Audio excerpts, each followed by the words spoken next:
Today it's time to recount the words of famous Welsh rock star David Gray, who back in 2005 sang "Tell Me Something I Don't Already Know."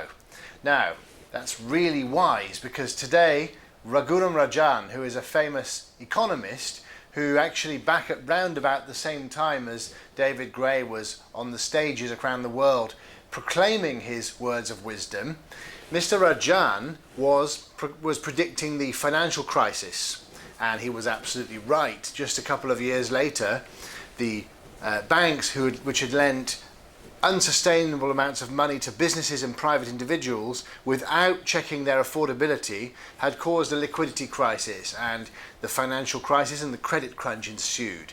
Now, everything that Mr. Rajan had said was absolutely spot on. It proved to be that he really knew what was coming, and at the time he'd been poo-pooed by the banks, who had written him off as somebody who was a conspiracy theorist. But he wasn't really a conspiracy theorist, he was an economist, and a very good one at that. Now today Mr. Rajan has come back up again and said that he can foresee some real trouble ahead with the UK economy, especially if Boris Johnson decides to do what he enjoys doing and put the country into another lockdown. Now, Mr. Rajan said that an unsustainable amount of inflation will happen if any lockdowns go ahead, and prices will rise significantly to be able to cope with the hassle of having to try to navigate around the lockdowns in terms of supply chain and staff and so forth, and of course lack of customers. So given the lack of customers and the potential inability to afford products because people on lockdown can't earn a living, Mr. Rajan perhaps is somebody worth listening to, and actually he has said that the inflation that may ensue would be quite crippling for the British economy.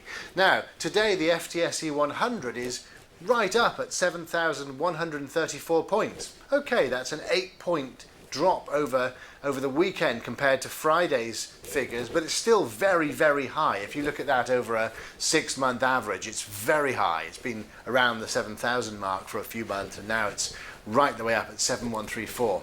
So the big companies are confident, and the shareholders in the big companies are confident, and that makes sense. Big companies have ridden this wave. They've got very stable contracts there. Some of them are in with the government, some of them have long-term public sector contracts that are watertight, but the small businesses, they are the ones that will suffer. So perhaps Mr. Rajan can see the gulf between the large public listed companies on the London Stock Exchange and the small businesses, and of course the man in the street, having a wider gulf.